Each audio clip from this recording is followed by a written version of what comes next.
Tetapi di antaranya ada yang begini.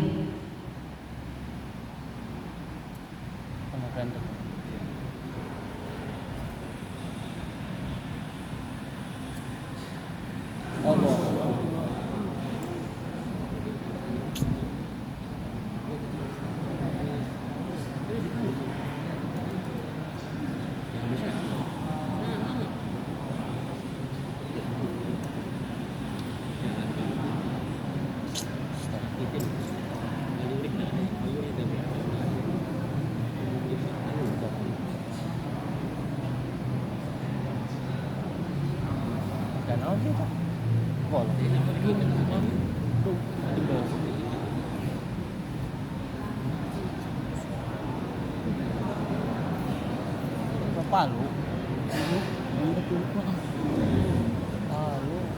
Baik, itu salah satu gambar. Tapi saya ingin tanya, ketika dua hewan ini dipalu kepalanya, ujungnya mati tidak Pak? Mati, disisit, dibagi, dibelah empat, kemudian dagingnya dibawa ke pasar. Pertanyaan yang kedua, ketika itu sudah jadi daging di pasar, jadi daging di supermarket, jadi daging di warung nasi, maka Bapak bisa tahu tidak itu daging haram atau halal? Haram. Maka yang paling tahu ini Pak, si penyembelihnya, si pembunuhnya. Itulah letak krusial, letak kritis, titik kritis seorang juru sembelih. Jadi kalau hari ini daging yang beredar di kita itu ternyata dipotongnya tidak sesuai syariat dan statusnya adalah bangkai, statusnya adalah haram, maka yang jadi korban adalah umat. Ya, saudara kita panjaga. Nah hari ini kita gantikan posisi jagal itu. Jagal kita ajak untuk menyembelih sesuai syariat, kita pun tampil sebagai penyembelih. Maka visi kami di Jawa Barat sederhana Pak. Satu masjid melahirkan satu juru sembelih halal. Satu masjid, satu juleha. Jangan sampai nanti masjid mengadakan kegiatan kurban, hewannya mahal, hewannya luar biasa, hewannya yang terbaik, tapi ketika dipotong oleh seorang jagal yang tidak memahami syariat, kemudian menjadi haram. Baik, lanjutkan. Yang kedua, di play. Ada fakta di lapangan seperti ini, sehingga juleha itu harus hadir. Ada kegiatan kurban, sapinya besar, tetapi begitu banyak orang yang berkerumun di situ. Ini tekniknya bagus Pak, pengunciannya bagus, tetapi peregangan lehernya kurang bagus. Tapi orang ini tidak memahami syariat, sehingga apa, dia mengasah pisaunya di depan hewan. Pengunciannya ternyata tidak terlalu baik, sehingga apa, pisaunya terkunci.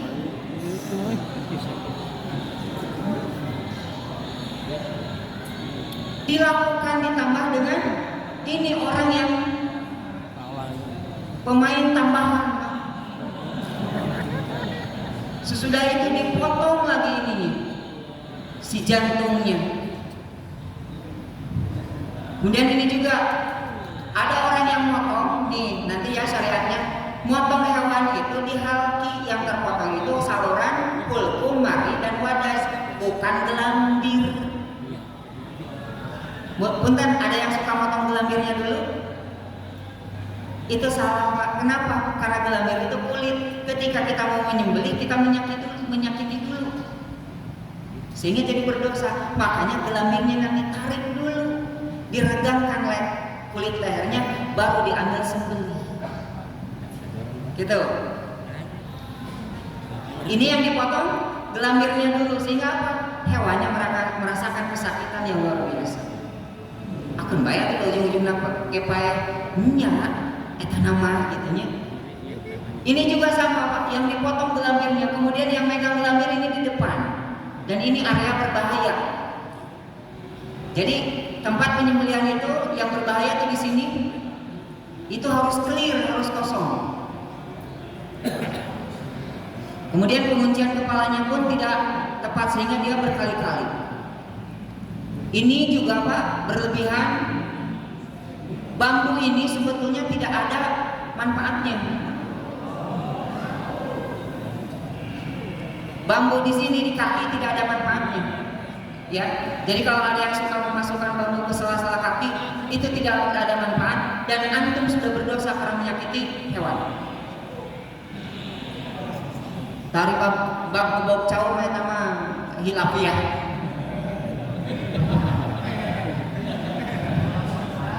Karena muncrat.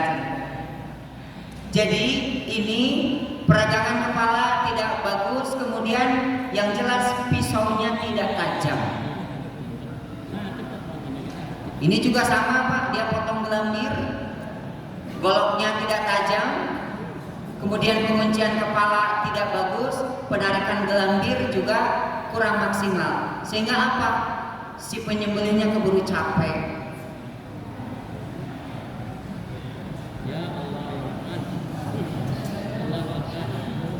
Keburu capek, diangkatlah pisaunya. Ternyata ada yang mau kepotong katanya. Balik lagi Pak. Dikiranya nyembelih itu ada remedialnya. Baik, nanti kita jelaskan yang sesuai syariat itu yang seperti apa. Lanjutkan ke slide berikutnya. Ini juga sama Pak. Ini saya tampilkan di mana-mana supaya bapak pun ikut mencari. Barangkali ada orangnya di sini. Diganti pemainnya.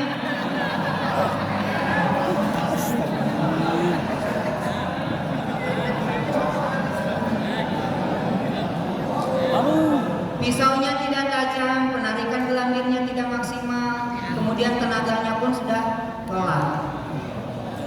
Ini pemain kedua Pak, dilihat sama yang lebih muda. Bukan goloknya sudah diganti, masih tetap saja golok yang tidak tajam. Ganti lagi pemain yang ketiga.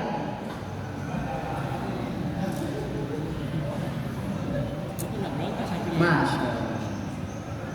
Pak, kita cari pelaku ini karena bahasanya orang Sunda. Bahasanya orang Sunda. Cina bedonat. Satu kan gitu. Sampai hari ini sudah setahun saya cari belum ketemu karena ada 6 golok yang mau diwakafkan ke beliau. Karena saya yakin itu goloknya tumpul. Bisa cina api atau nyasa kata tadi. Dan saya cari pasien bedok bisa rekan gelap. Terakhir, ada orang yang ingin memperbaiki korban. Betul, kita harus perbaiki. Akhirnya belajar dari al-YouTubiyah, al-Facebookiyah. Sehingga apa? Dia lihat videonya, ternyata dalam tutorial menjatuhkan merokokkan hewan itu sangat mudah. Dengan pakai teori samping atau teori loop squeezy. Matanya ditutup. Mata hewannya ditutup, kemudian dijatuhkan, ternyata mudah, cukup 2 orang, 3 orang. Tetapi karena belajarnya tidak tuntas, maka inilah yang terjadi.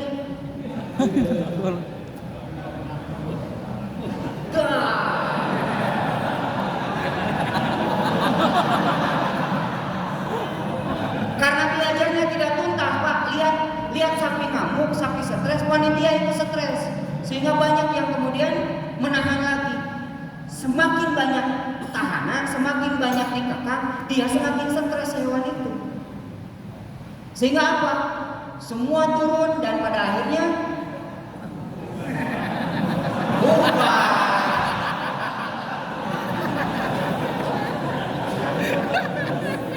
Panitia bubar, Kak. Kenapa? Karena kalau ada sapi ngamuk, biarkan dia tenang dulu, jangan dikekang, jangan dihalangi, tenaga kita akan kalah. Nanti kita bahas di kesrawannya. Bagaimana menghadapi hewan yang puas atau yang ngamuk. Lanjutkan. Baik, ini definisi tentang sembelihan halal.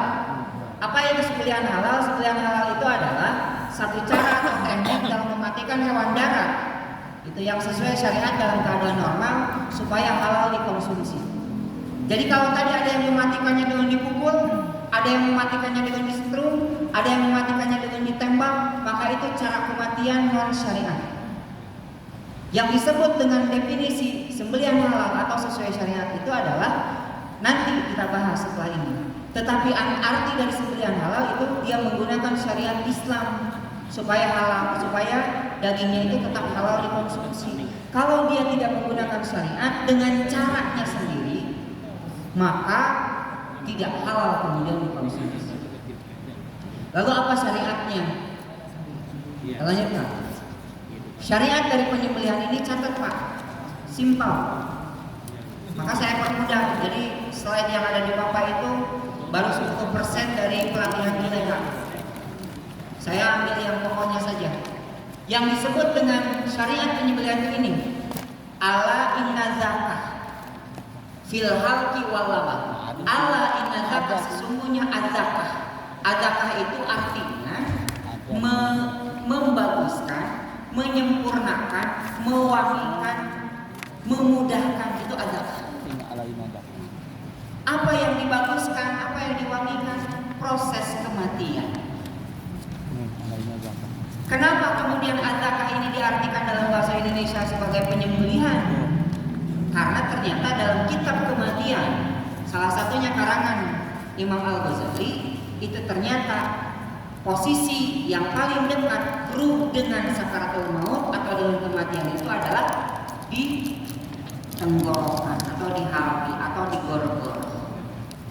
Sehingga Bapak pernah dengar hadis ketika seseorang itu akan mati, dia akan didatangi oleh malaikat, yang malaikat itu mencabut nyawa dari ujung kaki sampai lutut. Datang lagi malaikat yang mencabut nyawa dari lutut sampai pusar. Datang lagi malaikat yang mencabut nyawa dari pusar sampai gor-gor. Ketika gor-gor, maka datang malaikat Jibril. Datang malaikat Israel yang menunjukkan tempat dia kembali, sehingga pada saat nyawa di sini ditutup pintu taubat. Karena orang sudah tidak terpikir lagi untuk bertobat. Yang dia lihat adalah tempat kembalinya sudah akhir gitu. Sudah akhir itu sudah terpukau dengan tempat kembalinya. Sehingga ungkapan yang paling umum orang yang sakaratul maut ada dalam surat Al-Munafiqun ayat ke-30. Rabbi laula akhartani ila ajalin qarib fa asaddaqu wa akun minasolihin. Aku akan bersedekah dan aku akan termasuk orang yang soleh. Karena dia lihat tempat kembalinya. Dia lihat pahalanya kalau orang yang soleh. Dia lihat siksaannya kalau dia orang ahli maksiat. Sehingga ingin dikembalikan untuk beramal soleh. Nah, ketika di sini itu paling dekat dengan kematian, sehingga kata Nabi, ala inna zakah itu diartikan oleh ahli bahasa di kita sebagai sembelihan, sebagai tempat yang paling dekat dengan kematian. Karena nanti zakah juga ada istilah lain, ada al-iqor, ada mensakan, dan ada suwafa gitu. Semuanya tentang proses kematian. Kemudian ala inna zakah fil halqi, pertama di halqi Pak. Syariatnya ada di halqi, di sini. Kalau Bapak pegang ini ada jakun, ada yang nyendol. Nah, jakun itu adalah batas antara halqi dengan lisan, antara tenggorokan dengan lidah. Maka karena syariatnya ini menyembelih itu di halqi, maka pemotongan penyayatan itu harus dilakukan di halqi, yakni di bawah jakun. Kalau Bapak memotong di atas jakun, maka berdasarkan dalil ini itu tidak sah sebagai al-zakah. Pernah lihat Pak, ada hewan yang dipotong keluar darah, ininya menganga, tapi dia hidup lagi, berdiri lagi kan gitu ya? Itu salah posisi pemotongan. Itu yang dipotong adalah lisan di atas jakun dia. Dan itu hewan itu dia bisa hidup selama 3 hari. Matinya bukan karena sembelihan, matinya karena dia dehidrasi, tidak ada asupan cairan ke dalam tubuhnya. Dan kalau mati dalam keadaan begitu, hukumnya bangkai. Gitu. Jadi syariatnya Pak, menyembelih itu di sini, di halqi. Pastikan ketika kita menyembelih posisinya tepat di halqi, jangan di jakun, apalagi di atas jakun. Kemudian yang kedua itu di labah. Labah itu apa? Labah itu pangkal leher atau di atas belikat di sini. Ini berlaku untuk unta. Ya, dipotongnya dengan cara berdiri. Itu di labah. Jadi kalau misalkan Bapak boleh tidak motong hewan selain unta di labah? Boleh-boleh saja Pak, tetapi tidak sunnah. Nanti kita bahas berikutnya. Silakan namanya. Ini istilah-istilah zakah Yang pertama ada yang disebut dengan adabi. Adabi ini adalah cara menyembelih, ya, cara adakah, cara menyembelih dengan cara apa? Hewannya dibaringkan di lambung sebelah kiri, dibaringkan di lambung sebelah kiri, kemudian di sayapnya, diklik kan? Di sayapnya itu dihalki. Terus adabi itu menyembelih di bagian halq atau halki, kemudian hewannya dibaringkan, gitu ya, hewannya dibaringkan dan caranya disayat ke bawah atau ke atas. Bagaimana kalau misalkan digaplok? Boleh tidak? Boleh Pak, tapi secara kaidah sebetulnya yang lebih ahsan itu adalah disayat. Karena ada beberapa penyembelih yang kagok senesta ngerah gancang, karena resiko tidak terpotongnya juga tinggi kalau seperti itu. Ini adabi, artinya menyembelih dengan cara hewan itu dibaringkan, kemudian disayat di bagian halki. Dan yang kedua ada istilah an-nahar. An-nahar itu adalah menyembelih pada bagian labah, dan caranya pun hewannya dalam kondisi berdiri. Kemudian cara adakahnya itu ditusuk dulu.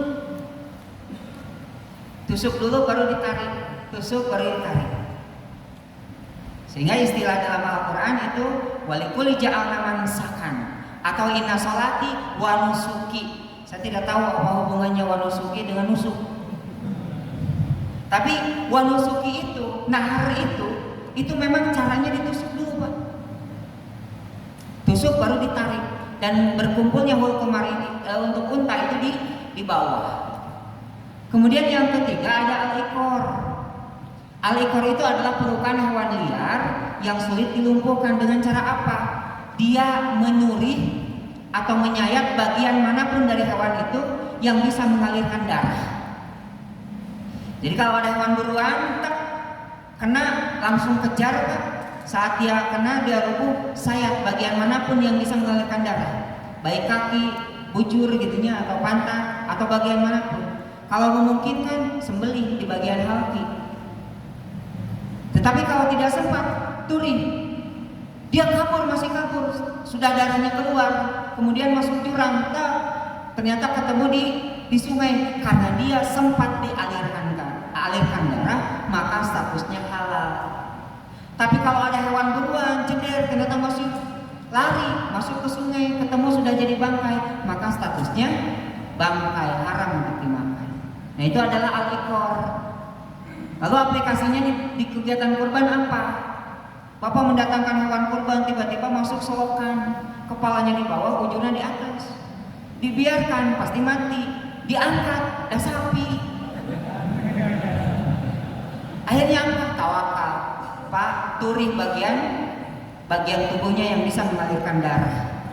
Setelah misalkan pada saat evakuasi dia mati duluan, maka dia sudah halal. Itu istilah adakah tadi, untuk menghalalkan hewan sembelihan kita. Nah, misalkan kejadian 2 tahun lalu yang ngirim sapi ke Bekasi, di tengah jalan itu di tol si truknya terbalik, kepala sapinya di dalam, kemudian pantatnya di luar. Si supir telepon, gimana ini? Maka lakukan al-ikor, sayat bagian yang bisa mengalirkan darah. Ketika sudah dievakuasi, buncit atau beren Ustaz pae daripada 30. Seperti itu. Lanjutkan. Nah ini letak-letaknya. Ini adabi penyembelihan tuh di sini. Ada yang harus disembelih itu satu hulkum, atau hulkum itu istilahnya trakea, atau dalam istilah kita itu saluran napas. Bentuknya itu seperti seperti selang AC yang bulat-bulat Pak. Nah, itu hulkum. Hulkum itu di mana letak penyembelihannya? Di bawah jakun, di ring kedua atau ketiga.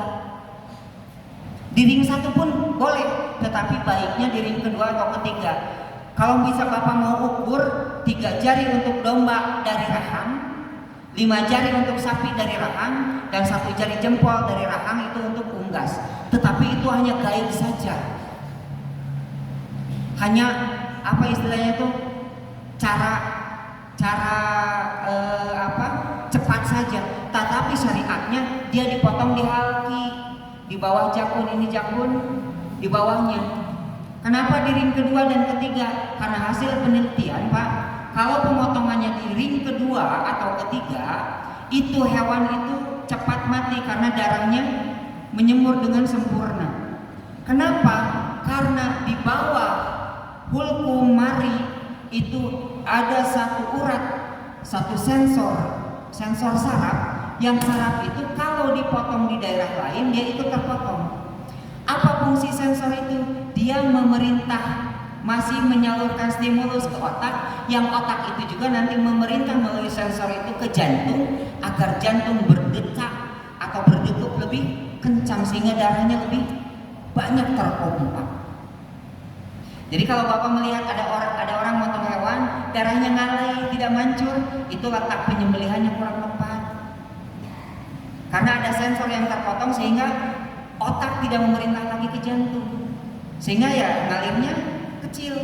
Tapi yang bagus itu ketika dipotong darahnya mancur sejauh mungkin.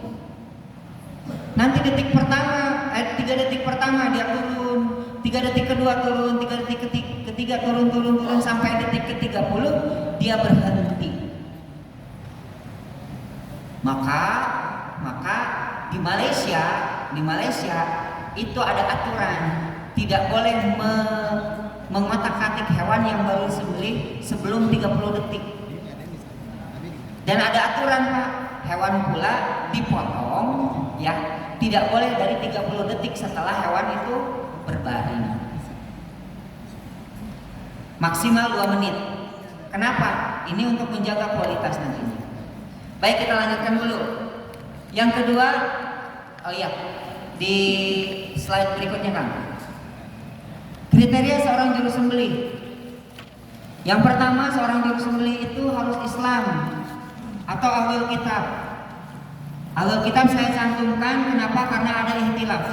Ahlul kitab yang dimaksud itu adalah ahlul kitab zaman dulu atau sekarang. Terlepas dari ihtilaf itu, yang jelas seorang muslim itu yang diminta oleh beberapa negara untuk menyediakan tenaga penyembelih halal. Ya. Yang kedua harus laki-laki atau perempuan. Jadi perempuan apa boleh menyembelih? Boleh. Dan ketika sembelihannya sesuai syariat, memenuhi syarat, maka sembelihannya insya Allah halal. Yang tidak boleh itu adalah orang yang tidak jelas kelaminnya. Ke atas keibuan, ke bawah kesebelasan. Itu yang tidak boleh. Atau dalam istilah fikih itu Jawa-Jawa saya. Itu yang tidak boleh. Kenapa? Karena memang itu aturan syariat. Yang ketiga harus balik atau tamyiz, artinya dia harus berniat, harus memaksudkan penyembelihannya itu karena Allah. Jadi harus mampu berniat.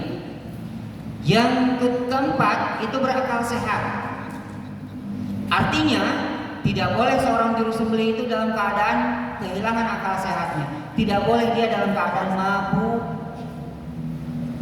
Bisa rawas kalau dia kan potong sama gede senang Ustaz mau bisa. Nah, ngomong nak itu. Eta minum saeutik saja. Itu tidak boleh. Kalaupun dia memaksakan maka sembelihannya haram. Karena dia tidak berakal sehat. Kalau orang yang tidak berakal sehat, dia tidak bisa berniat, dia tidak bisa memaksudkan penyembelihan karena Allah. Tidak boleh juga orang yang gila. Orang gila datang ke lapak bawa golok sembelih saja. Haram. Hewannya jadi bangkai. Kenapa? Karena orang gila dia tidak bisa bermaksud untuk memotong karena Allah. Kemudian orang yang misalkan kesurupan. Ada orang yang kesurupan Pak. Kalau di negara sana, di Bandung bukan itulah. Itu suka ada upacara adat yang itu orang kesurupan kemudian dia apa? Nangkap ayam Pak, ayamnya digigit. Mati. Maaf, jangan ahli manfaat. Wah, sangat lumayan. Jangan. Karena apa? Ketika hewan itu dibunuh walaupun pakai pisau sekalipun, tapi oleh orang yang kesurupan maka jatuhnya bangkai. Kemudian yang terakhir, tidak boleh orang yang sedang tidur atau ngalindur lagi jaga hewan kurban tiba-tiba bangun ambil golok sembelih aja hewan yang tunggunya. Tapi insya Allah belum ada laporan seperti ini, Pak. Mudah-mudahan tidak ada dan jangan ada. Dipotong tiba-tiba siap ngimpi. Nah, itu hewan sembelihannya haram karena jadi bangkai, karena dia tidak berniat. Kemudian yang kelima, tidak menyia-nyiakan sholat. Kenapa ini saya sampaikan? Walaupun kemudian para ulama berikhtilaf tentang sholat dan tentang seorang muslim, panjang nanti perdebatannya, tapi kami punya visi, dan ini pun pendapat para ulama, bahwa seorang juru sembelih minimal pada saat kegiatan kurban, si juru sembelih ini adalah ahli sholat. Karena apa, Pak? Itu ibadah orang. Apalagi jadi panitia, hewannya mahal, dititipkan ke panitia, sudah panitia itu ternyata dipotongnya oleh orang yang tidak kenal wudu acan, dipotong kayak gitu teh. Kerjaannya bagus, Pak. Ayo sholat, nanti Pak mau dijama, datang asar, ayo sholat asar, nanti Pak mau dijama sampai maghrib sampai isya. Nah, ada jama duhur, asar, maghrib, isya. Itu aliran baru. Jangan sampai seperti itu, sehingga tidak menyia-nyiakan sholat. Ini bagian dari yang tidak dipastikan. Lanjutkan. Ini standar seorang juru sembelih. Ini kita bahas sebagian. Standar juru sembelih itu ada 13. Ada di modul, Pak, bisa dibaca. Seorang juru sembelih itu harus melakukan ibadah wajib, yakni rukun Islam. Kalau yang belum haji bagaimana? Al-Jum'ah hijul fuqara'i wal masakin. Setidaknya dia ahli sholat Jumat, karena berarti masih fakir dan miskin, belum datang ke tanah suci. Tapi sekarang mah ngantrinya 70 tahun, Pak, ya. Jawa Barat itu 70 tahun. Berarti memang ada faktor. Kalau haji itu niat, nisab, nasib. Niat, nisab, nasib. Ada orang yang punya niat, gitu, nggak saya disebut haji, gitu. Tapi kemampuan belum ada, sehingga tawafnya mengelilingi masjid. Ada yang niat, nisab, tapi nasib, tidak jadi berangkat karena kuota, tidak jadi berangkat karena sakit. Walau melakukan ibadah wajib. Yang kedua, menerapkan persyaratan syariat Islam. Jangan karena punya sertifikat juru sembelih, setiap hewan yang lewat dipotong.